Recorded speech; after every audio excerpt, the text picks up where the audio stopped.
The following content is not intended as a substitute for professional legal advice, medical advice, diagnosis, or treatment. Always seek the advice of your attorney, advocate, physician, or other qualified health provider with any questions you may have regarding any medical or educational concerns.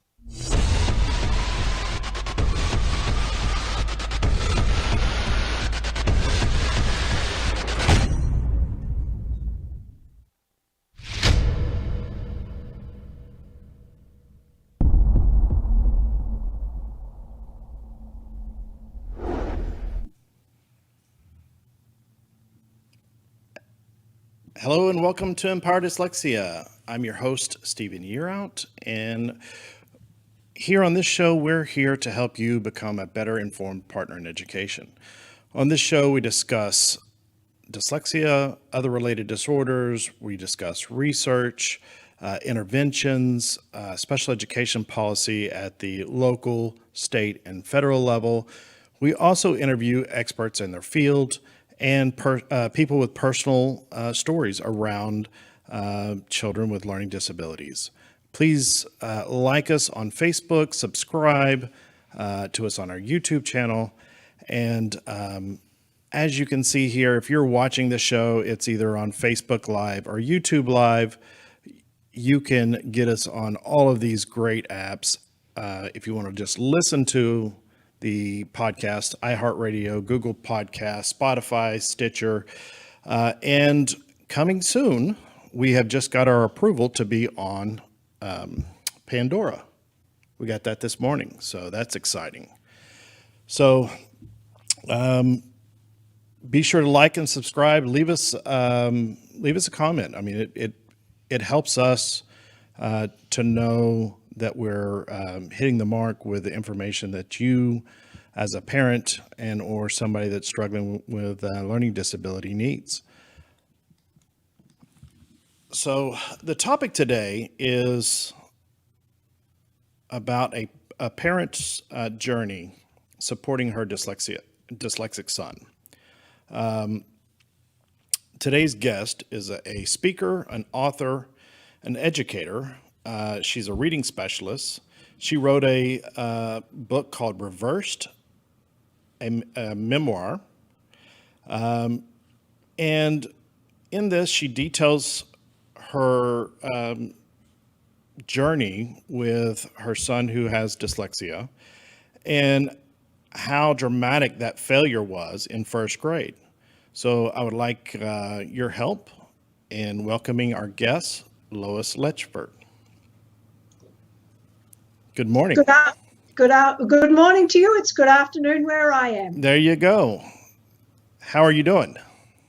I'm doing very well. Thank you for having me on your show. I'm delighted to be here. It's been a long time coming. I know that we played back and forth trying to figure out a time to get you on. So, but to start, can you tell us a little bit more, our listeners, a little bit more about yourself and just kind of a brief overview of your story, and then we'll dive into it. My son failed first grade in Brisbane, Australia in 1994, and his failure was dramatic. And that he wet his pants every day, he's bit his fingernails, and he stared into space in school. And with that, you go through the testing, and the testing process said that he could read 10 words, he had no strengths, and he has a low IQ. The short version is, after living on 3 continents, living in the UK and in the US, Nicholas graduated high school. He won the Yes I Can Award for Exceptional Children in 2007. He graduated with 2 undergraduate degrees, and in 2018, he became Dr. Lois Letchford from Oxford University. Because of my son, I went on to become a reading specialist. We lived in Lubbock, Texas from 1999 to 2007. My son went from the bottom to the top when we lived in Lubbock, Texas. So Lois and I have many connections. She's from Brisbane, Australia. I grew up in Alice Springs, Australia. We both deal and struggle with, learning disabilities and support there. Real quick, I want to introduce my co-host today, my amazing son, Asher Yearout. Good morning. How are you? Great to meet you, Asher. Nice to meet you too. So, Asher, do you want to kind of introduce yourself and give a little bit about you? My name's Asher Yearout. I'm going to be a sophomore at Naaman Forest High School. I'm dyslexic. Was diagnosed with dyslexia in late seventh grade. Went through remediation with Dr. Conway and his NF program, and right now is doing the mental imaging program with Dr. Conway as we speak. Thanks. So, when Lois and I started talking about coming on the show, we started talking about all of the different connections, and Lois, it's always amazing to me that the story of dyslexia doesn't change.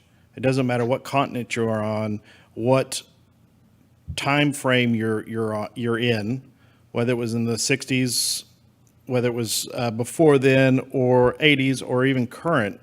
I mean, the story really is the same, and it's amazing to me that it is. It's heartbreaking. I think that's the only word. It's heartbreaking that we're not learning and very little seems to be changing, which I just find astounding. So when was it?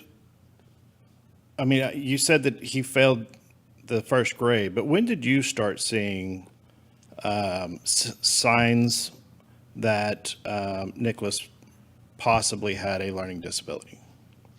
Nicholas was always slow with speech, and he was slow to respond to things verbally. It was like he would have to take it in, and then it would have to spin around in his brain, and then he had to get the words to come out in an order that you understood. And it was that slow speech was the first indication to me when he was 3 or 4 that I think there's a problem. But he went to kindergarten and preschool, and they said, oh, he'll be fine. He's a bit slow, but he'll be fine. And then, grade 1 was unbelievably bad. And he knew he couldn't do what was expected.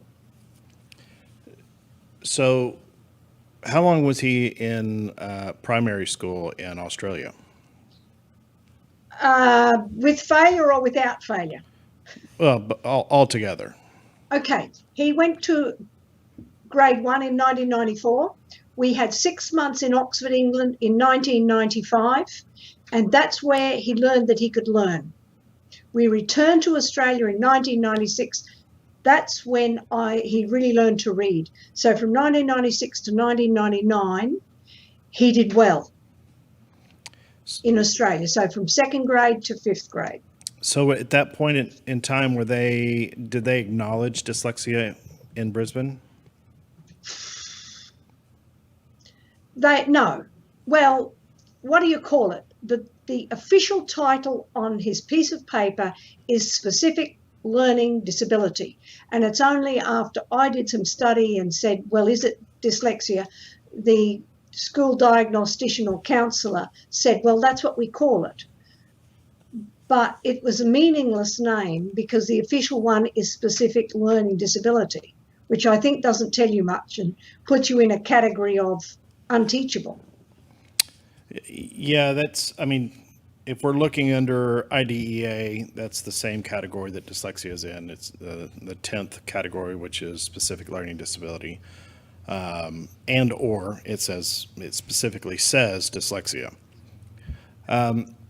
I know back when I was in Alice Springs in the late 70s, early 80s, they did not recognize dyslexia or anything.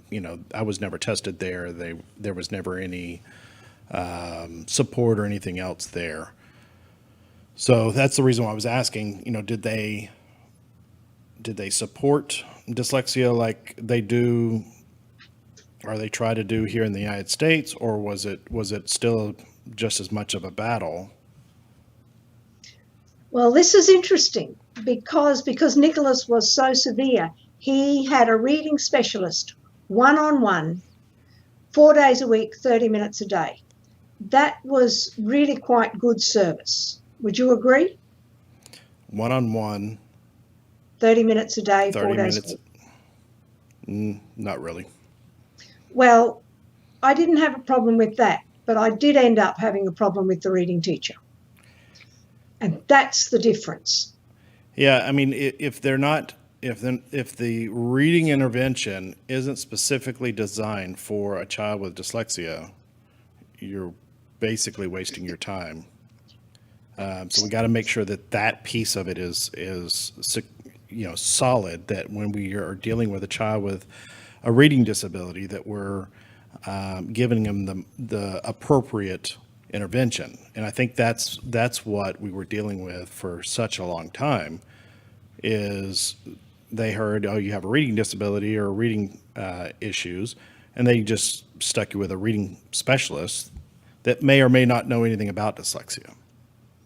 Stephen, this is the part that still puts a fire in my belly and a rocket under me.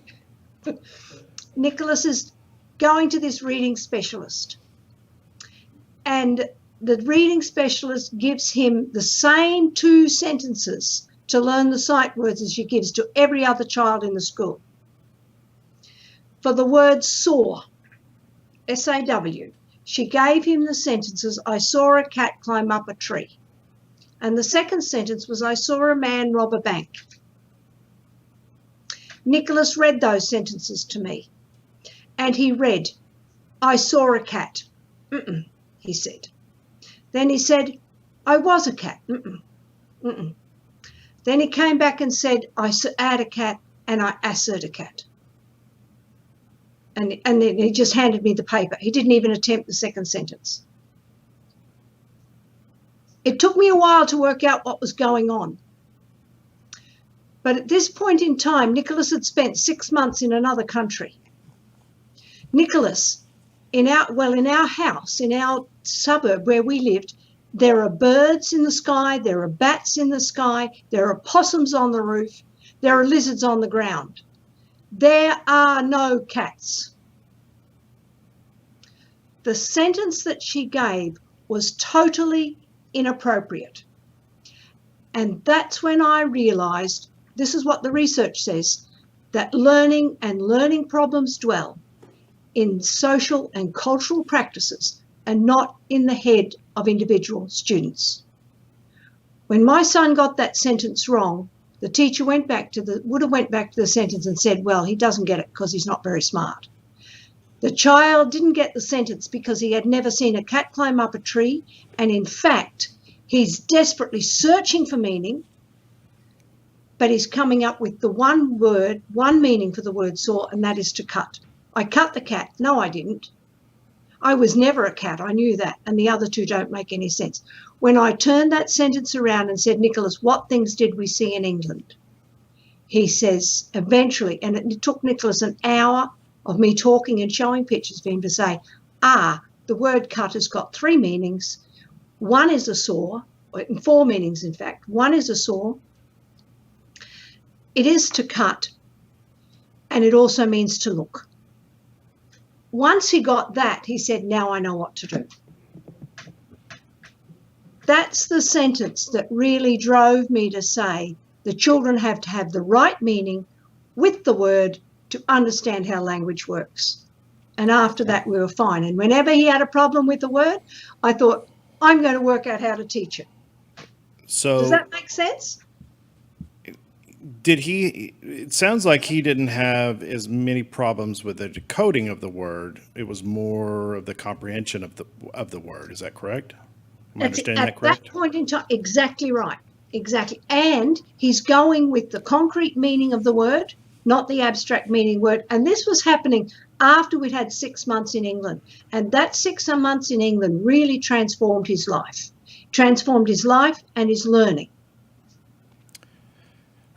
And I can understand that piece of it once you get the foundation laid. Once you understand how to decode and encode the words, how to properly make the sounds, properly read and break down the words with phonetic awareness or phonemic awareness, your phonics is strong, then getting to the point where you're understanding the meaning of the words for the comprehension piece of this. I'm with that piece completely. But we needed that 6 months in England to get to that point, because that time period, I was given a series of books which were phenomenal and really taught me about teaching of decoding. That was the one piece. But the piece that was really special in England was writing of poems for him that tapped into his curiosity. And it was when I was tapping into his curiosity and writing and connecting everything that I realized my son does not have a low IQ. And that was another critical component, to see him as beyond a child that struggles. And that's all that the school saw, was just a dumb kid, which is why they could shout at him, because it didn't matter, because he just doesn't understand. That was wrong as well.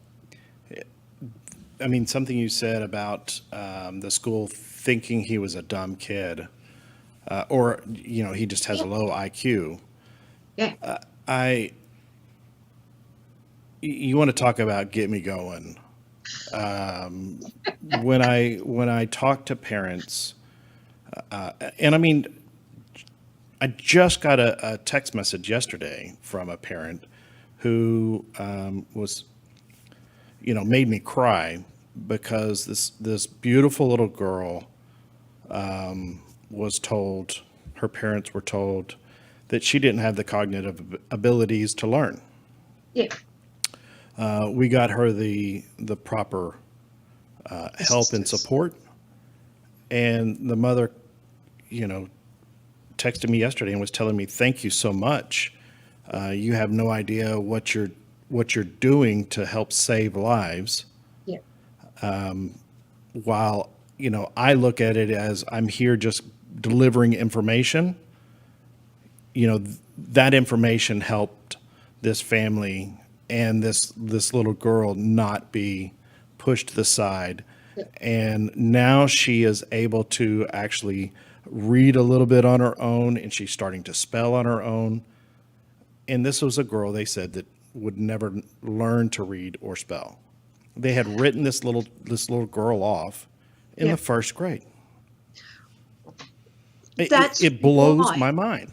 Yes, that's why the time in England for us was so critical, because we removed him from school, and I had a book that totally failed with, and I get to the point where I say, what do I do now? And my mother-in-law was with me, and she said, Lois, make learning fun. And that became the goal, just make learning fun. And that make learning fun just blew. I mean, what Nicholas learned and what he took away, and the importance of learning that he could learn alongside learning to read was a critical component. And see, that's when we went back to Australia, and I said to the diagnostician, I said to her, Nicholas has just done this amazing work. He's absolutely loved learning. He's learned about the history of world mapping. He asked questions that I didn't know the answer to. She stood there. She put her hands on her hips and she said, well, he's the worst child I've seen in 20 years of teaching. That should have been her last day of teaching. That, combined with the I saw a cat, is really what made me push things. Because if we had not left Australia, I wouldn't have had a leg to stand on as a parent. Wow. So you leave Australia. What brings you to Texas? Oh, the same thing. Dyslexia? My husband is a professor. So we went to study leave in Oxford in 1995, and then in 1999 he took a job at Texas Tech. Awesome. So people will remember him. Yeah, that's one of the schools I want to go to. It's worth it. It's phenomenal. Yeah, we have some good friends that live in Lubbock, and Asher's been looking at Tech as a school to go to. He wants, what is it you're wanting to do? Business? Yeah, business. So Living in Lubbock, Texas, took Nicholas from an average student. Nicholas was reading by this time. He was reading on a third grade level. What and grade? He's going in third, 3, and he's going into 5th grade. So he's 2 years behind. Okay. But moving to Lubbock, Texas, took him from the bottom to the top. So what was the big difference in Lubbock once you got there? In my book, I identify 9 points. There were a couple of unusual ones. Well, one of the first ones is where Lubbock is. It's remote. And we ended up listening to many, many books on CD. The libraries were full of books on CD. If you've got a language problem, you need to fill the world with language. That's exactly what happened. So that was one big bonus. The second was we went to the elementary school and we met the principal and said, well, Nicholas is, in 5th grade, reading on a third grade reading level. And she said to us, I think he should repeat. This means he's repeating for a second time. Mm. I think he should go into the 4th grade, not the 5th grade. She said it'll make the gap between his learning and the classroom learning will be less, and it'll make it easier for him, and he learns to write. And my husband said, well, won't he be old when he graduates from high school? And she said, yes, that's a problem. We have a school that does grades 7, 8, and 9 in 2 years. If we have him do longer in the elementary school, catch up in middle school, he'll be fine for high school. That's what happened. How many times do you find schools so flexible? When we came back from Australia in 82, I was tested once we got back here. They were doing a bunch of tests to see where the placement was. I'd already finished 3rd grade. And that's when they said, you need to repeat the 3rd grade. So they put me back in 3rd grade, finished 3rd grade. Then they wanted me to repeat it again. And my mom at that point said, absolutely not. So, but that's retention is, TEA, Texas Education Agency, that's the number one thing that puts a kid at risk is retention. So, I strongly suggest that we make sure that we provide the appropriate services all along the way and try to keep those kids along with their age-appropriate classmates. However, there's some kids that are retained and thrive. So Nicholas thrived, I think, because he was a foreigner, and he had to speak in Australia. He was an also-ran. He didn't speak to anyone. He was an isolate. In Texas, he had to talk because the children wanted to hear his accent. Mm-hmm. There were so many things that happened just because he was Australian in Texas. And that retention helped him because he was reading and he was learning effectively in the classroom. But the flexibility to then say, let him do grades 7, 8, and 9 in 2 years was, to me, unbelievable and so positive that he was, that really helped him become a success in high school. So he didn't struggle as much, I guess 7, 8, 9 high school. He didn't even struggle in 4th grade. Really? Yeah. By the time he's in 4th grade and 5th grade, he's taking away, he's starting with percentages in the 80s and low 90s at the beginning of the year. By the end of the year, he's a top student. And in every year he was in Texas, he got academic honors, academic awards for the standardized testing. That's great. So where did he end up going to Oxford for college, correct? We went back to Australia for his undergraduate degree, which then allowed him to go to Oxford fairly easily. And what did he major in? Applied mathematics. And what is he doing now? He has his He PhD, is- correct? He has a PhD in applied mathematics. He is a mathematical modeler, and he's working for a company in Oxford at the moment, and he's doing COVID-19 mathematical modeling. Pretty amazing, huh? Yeah. A month.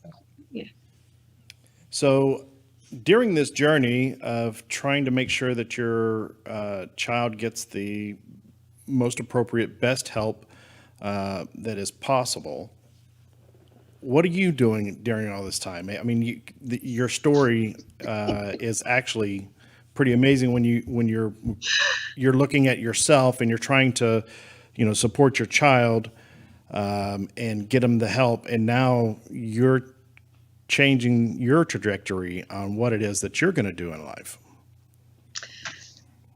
Because I saw Nicholas's learning as being different, but the same as others' children, it put me on a path to become a reading specialist. And that incident, I saw a cat, will never leave me. And I saw a cat plus, your child is not very smart, really drove me to see how mindset plays a role in teaching, what we believe and think about the child. And because of that, I became a reading specialist. And so I did my training in Australia, and I started teaching in Australia, and then Chris got this job in Texas. When I go to Texas as a reading specialist, I meet a mother whose 13-year-old son has spent 4 years in a phonics-only reading program. And he came out non-reading, couldn't read a thing. And I said, I think I know what to do.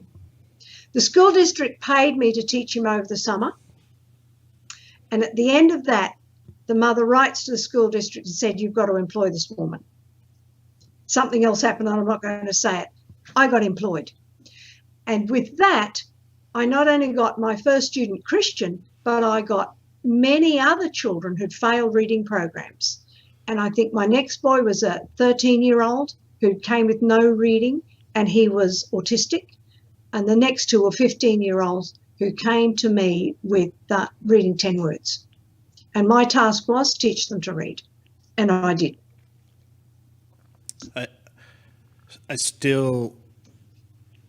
I can't wrap my brain around a child being 13 years old and not being able to read in a school system in 2020. In 1980s, I still can't wrap my brain around a child getting pushed along, moved along, kick the can, whatever you want to call it, and them not being able to read. I mean, I heard a story, last November of a child who, is going into their junior year, reading on a first grade level. Mm-hmm. I just, how do we get in that spot? How do we get these children that have been just pushed along and, they quote unquote graduate and they can't read? Mm-hmm. Asher, you want to talk about, I mean, this kind of brings up a good point. My wife and I were having a discussion with Asher yesterday about, the many stories of children failing in school. And what did you say? Well, I've never failed anything. Always been, top of my class pretty much. And I feel like I've never had any struggles compared to other kids, because most kids my age pretty much have the same struggles as me, because we've been so used to having all this technology around us, spell check, voice to text, everything reads or phones read everything to us. Audiobooks, all teachers give us a hard copy and they give us audio. So if we don't really ever have to learn how to read. We can just learn how to listen and follow along. And that's why I guess I just never thought that I never thought I was different than anyone else, because I've always been one of the smartest kids, and that everyone else had the same poor grammar, bad handwriting, couldn't really read, couldn't spell. So I've never really thought I was different than, anyone else. I never thought that I was an outsider looking in. However, you did tell us at one point, whenever you would have to go to the Mac room to have somebody read the test to you or whatever, you were surprised at how many kids got up and went. Yeah. That there was, because once I was identified, that was when you were starting to advocate and start to push the ISD to get more testing, and then more and more kids were starting to be tested. And it was a lot of my, friends that I hung out with were also tested and were in the same, position I was in. So Lois, we had a discussion with the honors reading teacher before Asher was diagnosed, and she said, "Oh, I don't think he has dyslexia. He reads just like everybody else." I was like, "Well, you have a huge problem. Mm-hmm.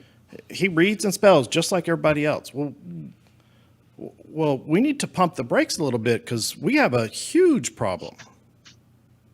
These are all seventh graders. Yeah, I couldn't. In seventh grade, that was a rough year. That was probably the worst year I've had in school, probably ever, I'd say. It wasn't like I had a reading class and I had the English class, so I had two classes because I quote unquote failed the STAR test, so they gave me a reading elective. What else? The English class, I was in a regular English class, and I struggled in that class severely with English and writing, because seventh grade you had to take a writing STAR, and I struggled with writing. Had ones and twos on all of my writing papers pretty much. But then after that, after I was identified, eighth grade got a little bit easier, and ninth grade was just a breeze after I got remediated. Appropriate remediation. Imagine that. Appropriate remediation. And then they start being able to be successful, be the best version of themselves that they can possibly be. That's what we want. That's what we advocate for. So you went through, and now you become a reading specialist. You were teaching in Australia for a while, moved to Texas, started teaching in Texas. When did you write your book? My husband, then eventually we moved up here to upstate New York.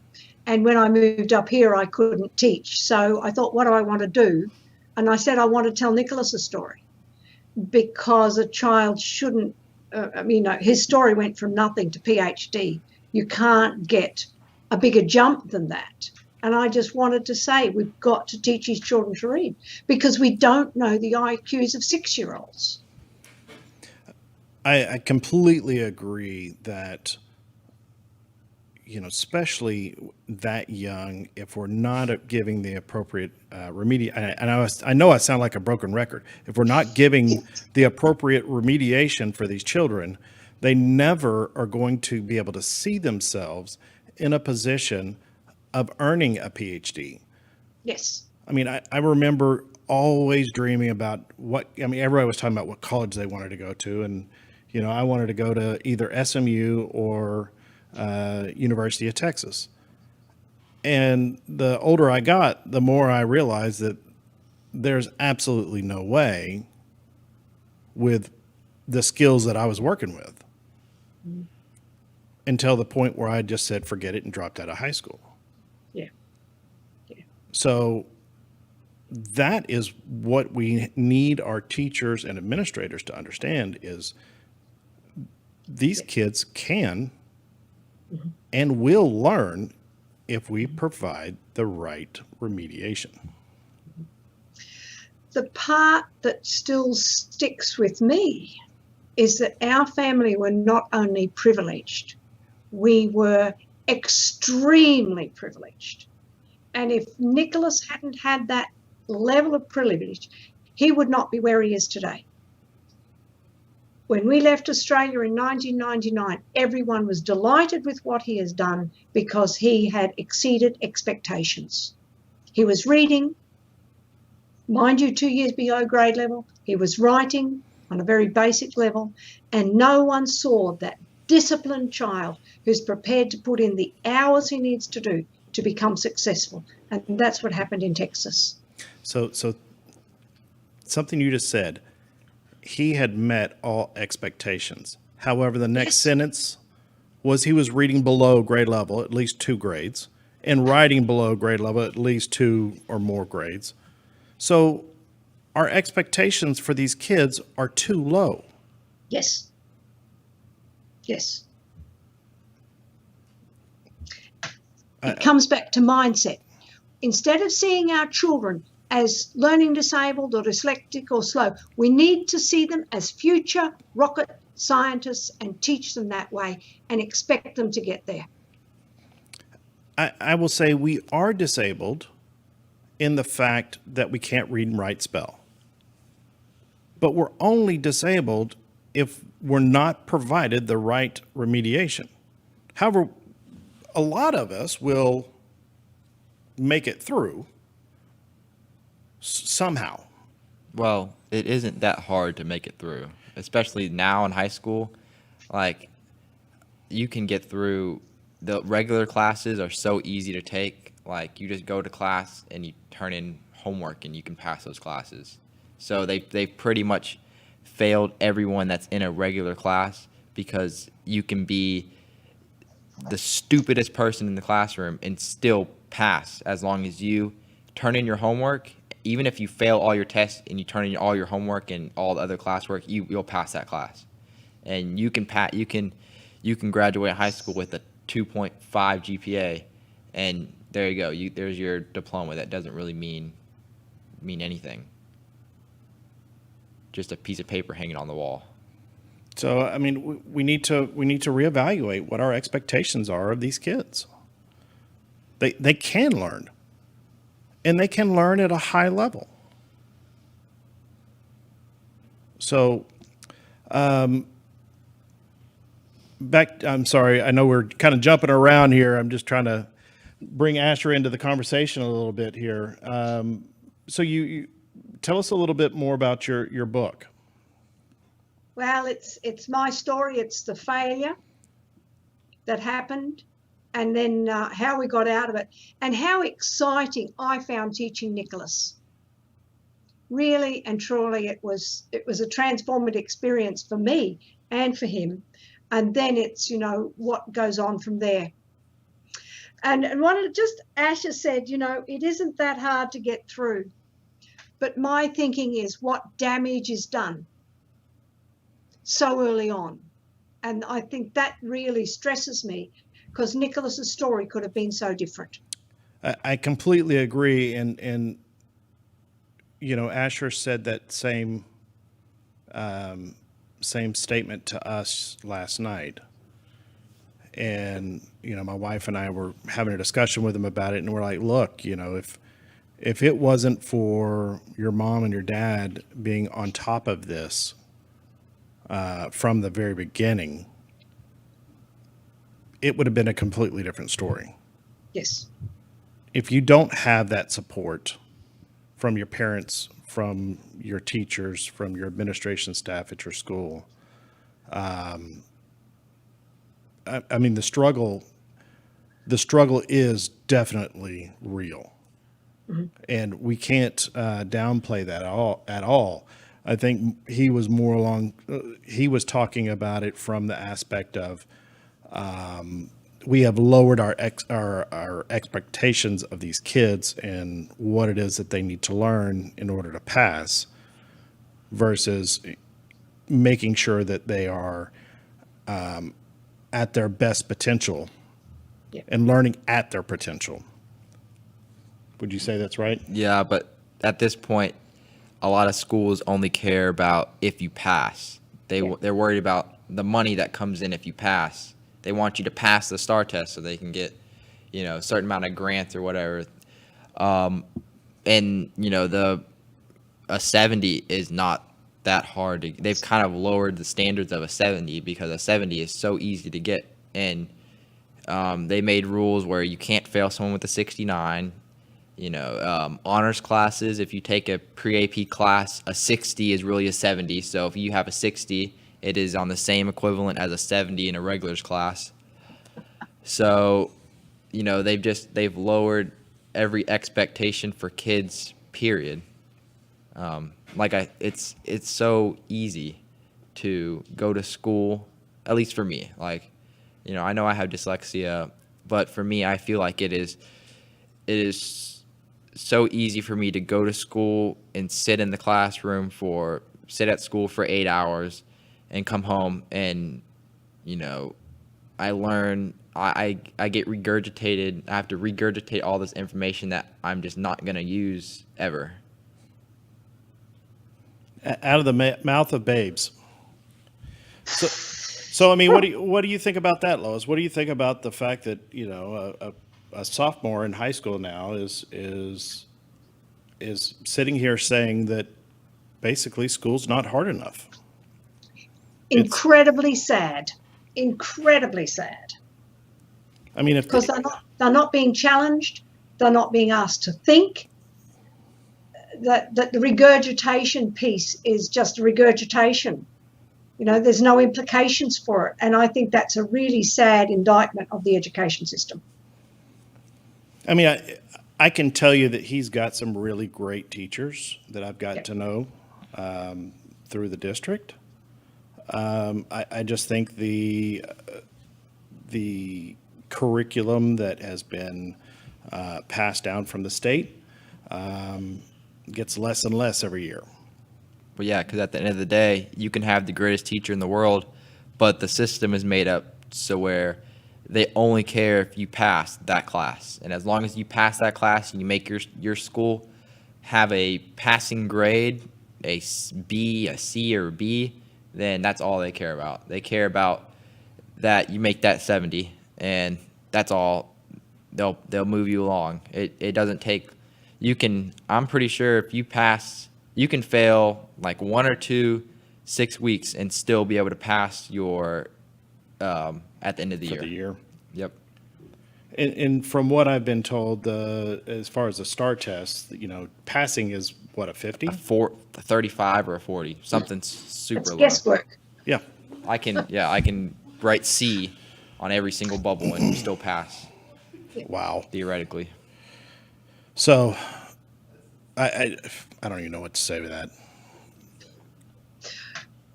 I'm speechless. Like the only thing that's hard is if you take a pre-AP class and you have to take the pre-AP exam. I mean the AP exam, sorry. You take an AP class and you take the AP exam. That's the only thing that I'd say that's actually hard.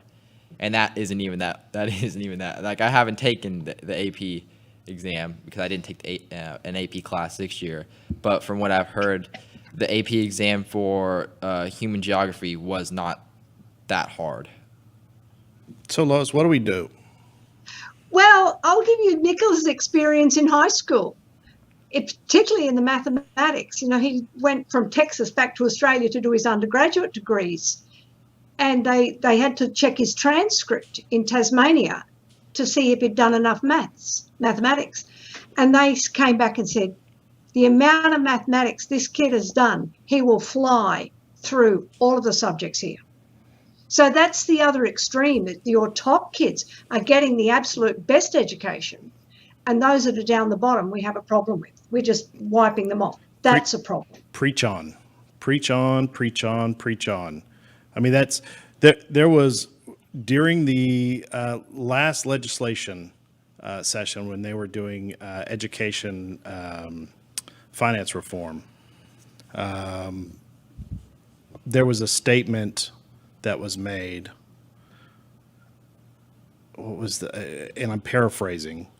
We need to decide where we spend the money and where do we get the best bang for our buck, with our best and brightest kids or with our slower learners that are probably going to get there anyway.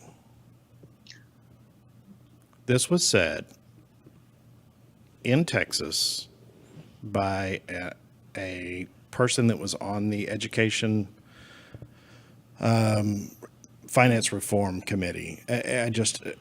It blew me away that was. Are you serious? Are you serious? You actually said, well, I mean, he said what, most people think. I taught my 15-year-olds in Lubbock, and I started with them in 2000. They are the same age as my sons. I'm still in touch with one of those boys. I had 3 years with him. I taught him to read and read effectively, but he was still only at a third grade reading level by the time we'd finished. So he made the growth that he needed and expected, starting with nothing. So we've got to acknowledge we can teach these children to read. That's step one. And if we don't teach children to read, what support are we going to give them for life? Because they don't have the skills to operate in a 21st century society, particularly when we've got COVID-19 coming around and job security is gone. Yep. What else are we going to do to these kids? What's it going to cost us, if we don't teach them to read? I feel like they tell those kids that can't read to go work a blue-collar job, go work as a farmer, go work as a welder. Because you don't need to learn how to read to weld. You don't need to learn how to read to go work a farm. You ride on the tractor and plow the land. However, that is completely false. I know, but I know that's false, but that's what they tell us. You have to be able to read plans. You have to be able to read your ingredients if you're a farmer. You have to be able to do math at a high level if you're a welder. Yep. You have to know angles. Yes. And you have to know how to add and subtract and multiply fractions and angles and all kinds of stuff as a welder or a carpenter or a plumber, so. But they still tell these kids to go work and go to trade school or go to the pipeline. Like in Texas, they tell kids, if you don't want to graduate, go to the pipeline. You make, 6 figures. Go to the oil fields. Go to the oil fields, yeah.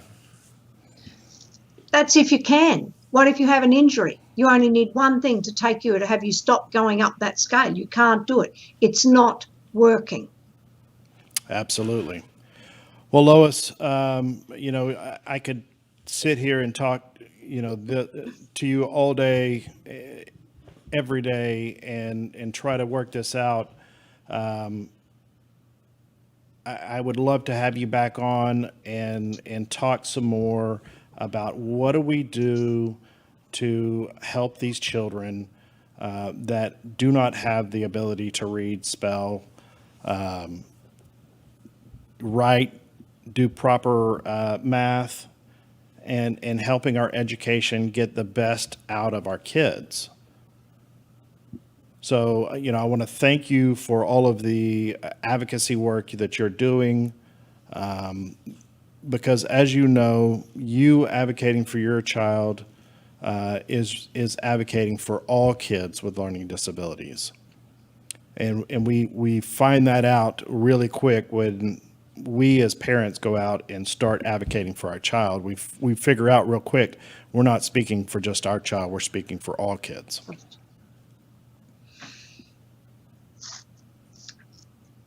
One of the comments that comes back from my book again and again and again is that every teacher and every administrator should read my story.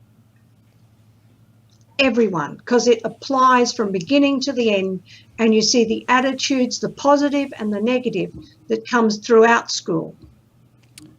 Yep. I mean, we're going to have to continue to, like I said in the very beginning of the show, to be a better partner in education, because it takes a partnership with all of us, the parents, the teachers, the administration staff, and the students.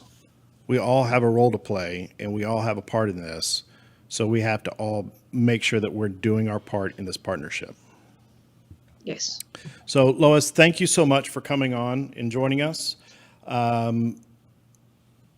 At the end of every show, we want to make sure that we remind you, please be sure to like us on Facebook, subscribe to us on our YouTube channel, leave us a comment. It helps us understand and make sure that we're on the right track and providing you the best information that is out there and that you need.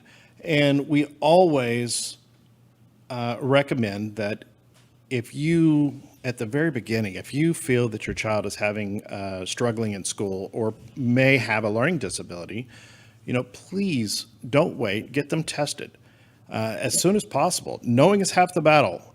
We have a template for an evaluation that you can turn into your school on our website, www.empowerdyslexia.info. You can fill out this template, turn it into your counselor, get the process started. You'll be happy to understand exactly what is going on and how, the school and or private services can give you the best support for your child. And then your child can continue to grow and be the best version of themselves. So for Asher and myself, we want to say thank you for tuning in, and we'll see you next time. Here's a word for our sponsors.